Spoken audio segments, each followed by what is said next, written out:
wabarakatuh. Halo Sobat Sense, selamat datang di Vlog kali ini. Saya Lydia Rizkyana dari program studi pendidikan IPA Universitas Negeri Semarang. Melalui Vlog kali ini kita akan menjelajahi salah satu keajaiban alam yang ada di Kecamatan Baturaden, Kabupaten Banyumas, yaitu air panas Pancuran Pitu. Di mana tempat ini tidak hanya indah, tetapi juga menyimpan kekayaan budaya dan juga pengetahuan ilmiah yang seru untuk kita bahas. Jadi melalui etnovlog ini kita akan membahas bagaimana sih air panas Pancuran Pitu itu terbentuk secara alami dan hubungannya dengan kepercayaan atau kearifan lokal masyarakat. Selain itu, kita akan membahas kandungan apa aja sih yang ada di dalam air panas sehingga air panas tersebut dipercaya dapat menyembuhkan berbagai penyakit, terutama penyakit kulit. Jadi untuk mengetahui secara lengkapnya, ayo ikuti perjalanan saya menuju Baturaden. See you di Baturaden.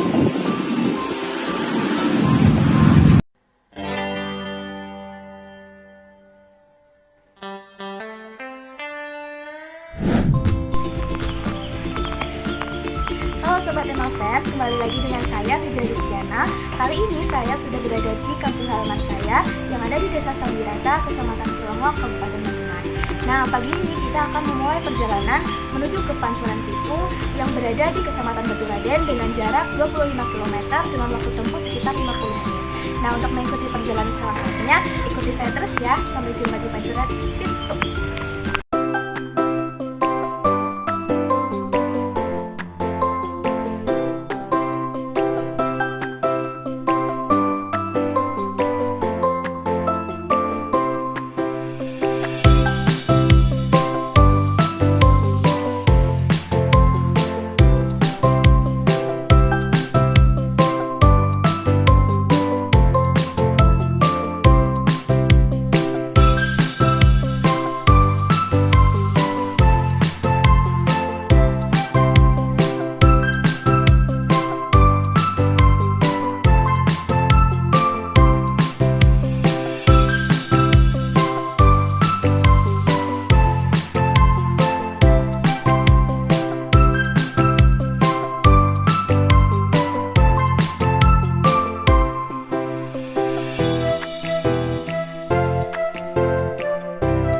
Halo Sobat Sense, akhirnya saat ini saya telah sampai nih di wisata Pancuran Pitu yang terletak di kawasan wisata Baturaden yang berada di lereng Gunung Slamet. Lokasi ini dikenal sebagai salah satu sumber air panas alami yang terbentuk akibat aktivitas geotermal dari Gunung Slamet. Nah, jadi teman-teman, untuk mencapai area utamanya, pengunjung perlu melakukan trekking ringan, di mana jalurnya ini sudah tertata rapi dengan jalan setapak yang disemen, sehingga tetap nyaman meski berada di area perbukitan yang jalannya naik turun. Nah, sepanjang perjalanan kita juga bisa menikmati nih pemandangan vegetasi pegunungan yang masih alami dan masih asri.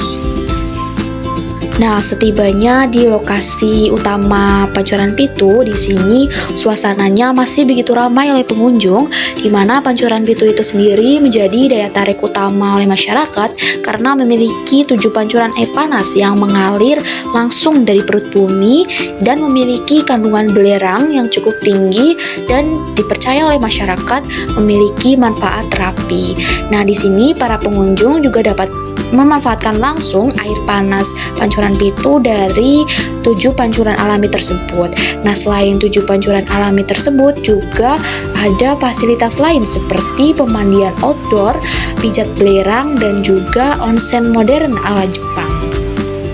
Jadi dapat dilihat di sini para pengunjung langsung saja mandi di area tersebut, dan walaupun di sini saya pada saat melakukan observasi juga dilanda hujan, tetapi para pengunjung masih tetap bisa mandi di area wisata Pancuran Pitu.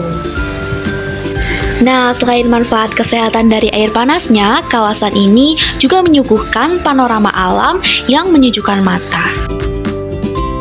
Selain itu, untuk mengetahui secara lengkapnya bagaimana sih sejarah dari Pancuran Pitu, ayo ikuti saya menuju petilasan Mbah Atas Angin untuk menemui juru kunci dari Pancuran Pitu, yaitu Mbah Sukarjo.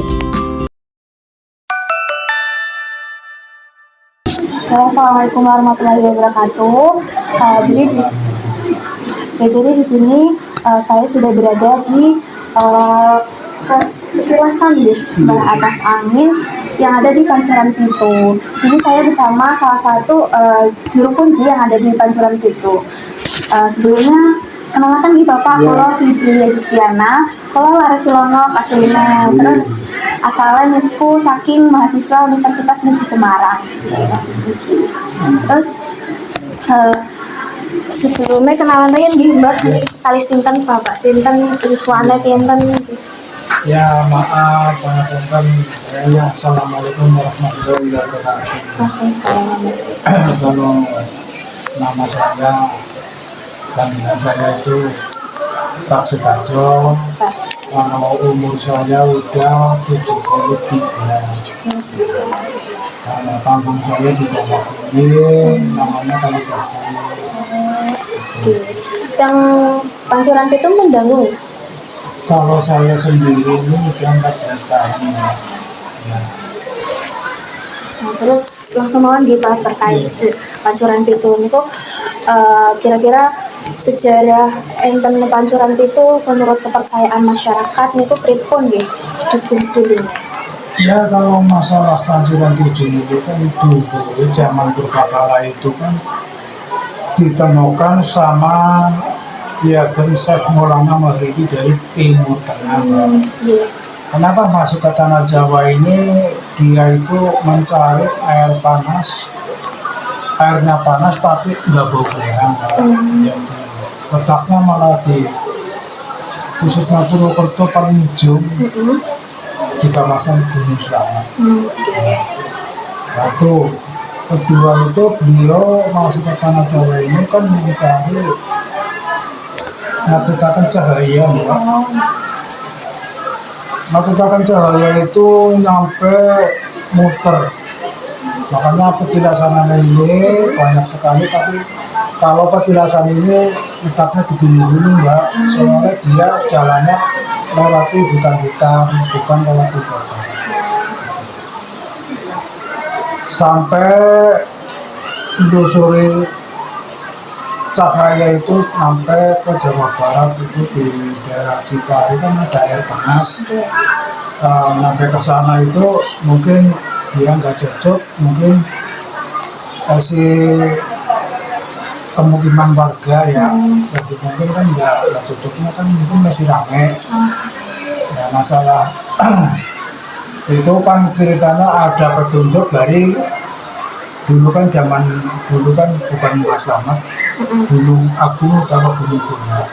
Itu ada asap seperti asap rokok itu nyambut sama Kiageng Syekh Maulana Maghribi di Jawa Barat sampai jalan ke puncak.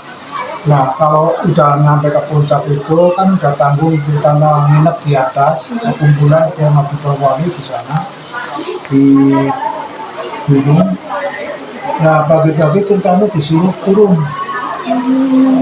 Syekh Maulana Maghribi kalau mau nyari air panas yang berbau belerang turun. Nah menurut aku ini asap itu. Kalau ada asap di tengah-tengah hutan mungkin tidak itu tempatnya berobat, tempatnya semedi. Dan di sini, Ini Pancuran Pitu. Nah, ketiga itu sempat yang bikin Pancuran 7 ya beliau yang sempat mudah ngaji di daerah sini, sempat Sinambi Semedi melayani manusia-manusia yang satu lagi kena penyakit diobati di sini. Kedua ada yang masih kekurangan diusulkan sama Ustaz. Nah artinya saisene Pancuran 7 ini merupakan air itu buat apa aja bisa, Mbak. Mau berobat. Berobat itu bukan penyakit kulit doang. Dan saya sendiri udah menjalani penyakit stroke, Mbak. Soalnya kalau sakit stroke ini kan cuma satu itu akses jalannya kan dari susah, Mas. Jadi mungkin yang akses jalannya enak lebih ramai di sini. Jadi bukan penyakit kulit, bisa penyakit dalam. Oh, bisa disembuhkan. Iya, bisa disembuhkan. Nah, air itu yang sudah saya jalani 14 tahun, mungkin guru-guru saya yang 13 di sini, itu memang air itu buat apa aja bisa, Mbak. Obat. Ya maaf kalau yang punya ceritanya orang tua punya anak udah lama, udah dewasa, belum ketemu jodoh, ya alhamdulillah di sini mandi di sini, syaratnya yang mandi doa di sini, ya alhamdulillah terjadi dan sebagainya. Seudahnya dapat jodoh lama nggak bisa keturunan, kesini mandi bareng-bareng sama istri sama kakak, berdoa di depan panjuran, mohon sama Gusti Allah bisa punya keturunan. Oke, niku. Berarti mboten cuma penyakit kulit nih. Iya, buatan penyakit. Ya. Terus setunggal malih niki Pak. Sing mangga niki berarti niki mboten wonten efek maring lingkungan nggih, mboten merusak. Nggak ada merusak lingkungan sama sekali. Soalnya kalau limbah ini kan masuknya kan di kali gede, terus diambil untuk airnya untuk pembuatan LTA. Tinggalan Jepang sama Belanda di kampung saya itu memang nggak ada efek samping rusak lingkungan, nggak ada. Terus mangga niki kan mboten bau belerang, tapi Iya. berarti mboten wonten belerang. Kalau masalah belerang ini banyak, Mbak. Oh, tapi Cuma bener. mungkin nanti kan yang Mbak di sini tuh masih bau belerang, jadi sudah sempurnakan sama yang Maha Kuasa itu sampai sekarang nggak bau belerang. Terus nek sing teng aliran itu kan enten kuning-kuning niku nggih. Jadi itu belerang Oh, belerang. Kadar belerang tapi airnya bisa diombe. Berarti Nggak mati. Kalau berarti mati bisa itu kesan. langsung dimanfaatkan gitu enggak? Iya, Nggak usah banyak diproses. yang banyak manfaatkan. Malah kan kadang-kadang ada orang mandi mungkin punya penyakit dalam ya nyamuk aja langsung diambil. Ya alhamdulillah rasanya. Ini mungkin maten ketus niku mawon nggih Pak, sampun ditunggu niku Bapak Mbok. Ya. Sebelumnya ya maaf dianggap belum cerita ini kan kalau di simpel mawon ya Mbak. Nggih. Kurang kata-kata ya saya sendiri jadi mohon maaf. Nggih, ngoten-ngoten Pak. Nggih. Nanti mau ada modal yang longgar Nggih. bisa disambut lagi. Nggih. Ya. Ya, terima kasih nih Bapak Ya, atas sama-sama. kesempatannya, atas waktunya, atas informasinya yang sangat bermanfaat. Mungkin bisa bermanfaat juga bagi masyarakat. Amin. Amin. Oke, izin bikin video nanti dibuat saya tugas. Iya, iya. Terima kasih nih Pak. Assalamualaikum warahmatullahi wabarakatuh. Waalaikumsalam warahmatullahi wabarakatuh. Nah, jadi teman-teman, tadi kita telah mendengarkan informasi langsung dari juru kunci Pancuran Pitu terkait dengan kepercayaan masyarakat terhadap lokal wisata Pancuran Pitu itu sendiri. Nah, dari kepercayaan masyarakat sekitar, percaya bahwa Pancuran 7 ini ditemukan oleh Kiai Syekh Maulana Mahribi yang merupakan pemuka agama yang berasal dari Timur Tengah yang sedang mencari kesembuhan untuk penyakitnya. Dan beliau juga sempat menyebarkan agama Islam, mengajar ngaji juga di area sekitar Purwokerto dan sekitarnya di Pancuran Pitu. Nah, dari sisi geologi sendiri, keberadaan Pancuran 7 bisa dijelaskan melalui proses rekahan batuan akibat tekanan panas dari dalam bumi. Tekanan ini menciptakan jalur-jalur keluar air secara alami di titik-titik tertentu, di mana pada Pancuran 7 ini aliran airnya berjumlah 7 sesuai dengan arah rekahan dan struktur tanah vulkanik Gunung Slamet. Di kawasan Pancuran Pitu, kepercayaan masyarakat lokal terhadap air panas tidak hanya berkaitan dengan penyembuhan penyakit kulit. Air ini juga diyakini bisa menyembuhkan penyakit dalam, bahkan memperlancar datangnya jodoh. Bagi masyarakat, mandi di sini bukan sekedar kegiatan fisik, tetapi juga ritual yang menyentuh aspek spiritual dan harapan. Dalam perspektif sains, air panas pancuran pitu memang mengandung senyawa belerang atau sulfur bersama dengan mineral lain seperti kalsium dan magnesium. Sulfur ini memiliki sifat antibakteri dan antiinflamasi yang secara medis berperan dalam mengatasi gangguan kulit. Selain itu, paparan panas dari air ini dapat memperlancar peredaran darah dan merelaksasi otot yang membantu meningkatkan metabolisme tubuh. Sedangkan keyakinan bahwa air ini bisa mendatangkan jodoh itu bisa direkonstruksi dari sisi psikologis, di mana proses berendam dalam air hangat dapat meningkatkan hormon endorfin sehingga menurunkan stres dan membuat seseorang merasa lebih rileks dan percaya diri. Selain itu, sistem aliran air di pancuran pitu juga bersifat terbuka dan berkelanjutan. Jadi, air yang sudah digunakan ataupun air yang mengalir dari panasnya pancuran pitu itu akan terus mengalir ke bawah, menyatu kembali dengan alam tanpa mencemari lingkungan ataupun merusak ekosistem di sekitar. Selain Pancuran 7, salah satu lokasi yang juga dialiri air panas ada yang namanya tebing selirang, di mana air di tebing selirang itu berasal dari aliran yang sama, namun suhunya lebih rendah karena telah mengalami perpindahan panas ke lingkungan sekitar. Proses ini dikenal dalam fisika sebagai konduksi dan konveksi, di mana panas berpindah dari air ke batuan dan udara sekitarnya.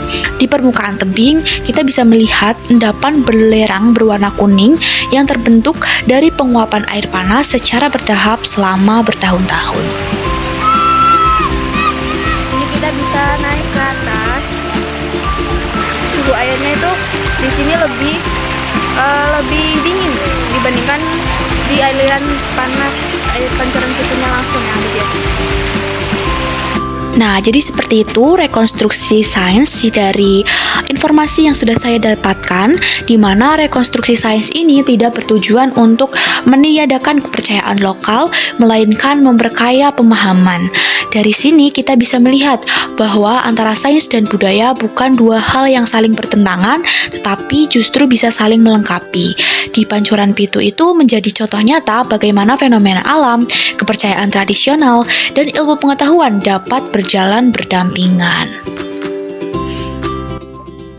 Baik, jadi di sini saya akan menambahkan terkait dengan rekonstruksi ilmiah yang telah tadi saya sebutkan. Di sini saya rangkum kembali, di mana ada beberapa pengetahuan masyarakat dan rekonstruksi ilmiahnya. Yang pertama terkait dengan pengetahuan masyarakat bahwa air panas Pancuran Pitu itu dapat menyembuhkan penyakit kulit dan penyakit dalam karena airnya itu air ajaib. Nah, rekonstruksi ilmiahnya adalah air panas Pancuran Pitu itu dia mengandung sulfur yang bersifat antibakteri dan antiinflamasi sehingga dapat membantu untuk mengatasi gangguan kulit, dan juga suhu air yang tinggi pada air panas Pancuran Pitu itu dapat merelaksasi otot. Kemudian materi IPA yang berkaitan adalah materi sistem ekskresi, kesehatan kulit, zat kimia, dan suhu dan kalor. Dan pengetahuan masyarakat yang kedua adalah bahwa air panas Pancuran Pitu itu tidak berbau belerang karena telah disempurnakan oleh Tuhan. Rekonstruksi ilmiahnya mungkin karena air panas Pancuran Pitu itu memiliki kandungan gas hidrogen sulfida atau H2S yang biasanya itu menyebabkan bau menyengat. Pada air panas Pancuran Pitu itu kandungan gas hidrogen sulfidanya itu sangat rendah atau bahkan tidak terdeteksi, sehingga air panas pada Pancuran Pitu itu dia tidak berbau belerang yang menyengat. Nah, yang ini berkaitan dengan materi, sifat fisika dan kimia zat, khususnya gas dan larut. Kemudian yang ketiga yaitu pengetahuan masyarakat bahwa dengan berendam di air panas Pancuran Pitu dapat mempercepat datangnya jodoh. Nah, rekonstruksi ilmiah dari pengetahuan masyarakat tersebut adalah bahwa keyakinan ini mungkin merupakan bagian dari budaya lokal ya, dan tidak memiliki penjelasan ilmiah secara langsung. Namun dapat dikaitkan dengan efek relaksasi dan juga peningkatan hormon endorfin setelah berendam yang dapat meningkatkan ketenangan dan juga kepercayaan diri. Kemudian yang keempat adalah bahwa terbentuknya Pancuran 7 itu merupakan keajaiban alam ya dari Tuhan. Namun terkait dengan anugerah Tuhan tersebut terdapat rekonstruksi ilmiahnya bahwa air panas pancuran pitu itu terbentuk berkaitan dengan fenomena geotermal yang menyebabkan air panas itu akan muncul melalui 7 celah atau retakan di batuan sehingga dia akan membentuk 7 pancuran secara alami yang terkaitan dengan materi struktur bumi, gunung berapi, dan juga aktivitas geotermal. Kemudian berikut ini adalah referensi untuk menyusun rekonstruksi ilmiah tadi yang telah saya sebutkan.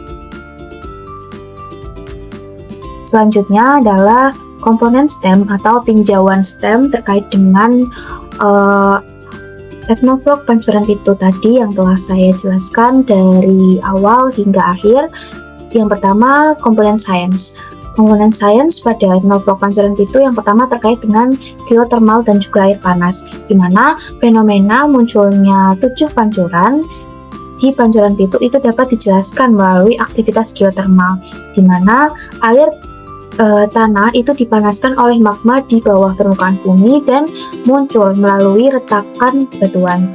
Kemudian yang kedua terkait dengan sifat kimia air, di mana air di pancuran pitu itu mengandung senyawa belerang atau sulfur yang memiliki sifat antibakteri dan anti-inflamasi dan membantu mengatasi gangguan kulit dan juga dapat meredakan nyeri otot atau merelaksasi otot.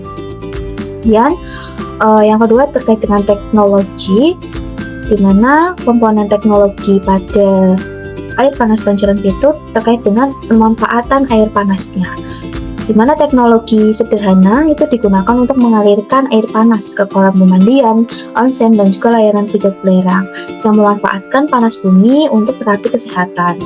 Dan komponen teknologi yang kedua yaitu terkait dengan pengelolaan lingkungan, di mana sistem aliran air pada air panas pancuran pitu itu dirancang untuk menjaga ekosistem sekitar sehingga tetap stabil dan juga menghindari kerusakan lingkungan.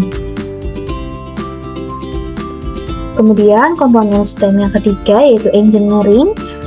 Pada komponen engineering itu pada konstruksi jalur wisata ya, pada pembuatan jalur tapak yang telah disempurnakan untuk memudahkan akses pengunjung menuju pancuran, memperhatikan kontur tanah yang berbukit dan juga menjaga kelestarian lingkungan.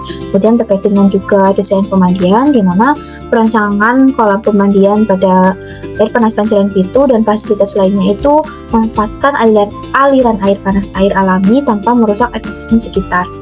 Kemudian komponen yang terakhir pada komponen STEM adalah mathematics, di mana pada mathematics ini berkaitan dengan suhu air panas di pancuran pitu dan berada di Batu Raden, di mana suhu air panasnya itu berada dalam rentang 70 derajat hingga 90 derajat Celcius, yang menjadikannya salah satu sebagai sumber air panas alami dengan suhu tinggi yang ada di Indonesia. Jadi sekian informasi yang dapat saya sampaikan terkait dengan pancuran pitu, di mana pancuran pitu ini tidak hanya bermanfaat bagi penyakit kulit, ternyata bisa menyembuhkan penyakit-penyakit lain. Kemudian selain bermanfaat bagi kesehatan, di lokal wisata pancuran pitu ini memiliki keindahan alam yang dapat dinikmati secara langsung. Jadi mari kita jaga pancuran pitu ini dan wisata-wisata alam seperti ini agar bisa terus dinikmati dari generasi ke generasi berikutnya. Sekian dari saya, Widya Distiana. Wassalamualaikum warahmatullahi wabarakatuh. Dadah.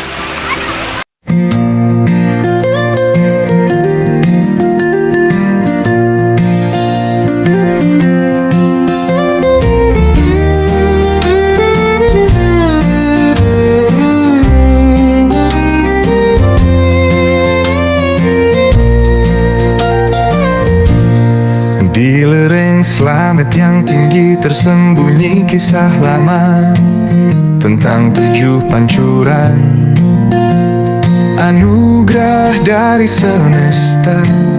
Konon dari masa lalu tempat raja bertapa, di bawah teduh pinus dalam hening yang nyata. Airnya mengalir jernih setia sepanjang masa,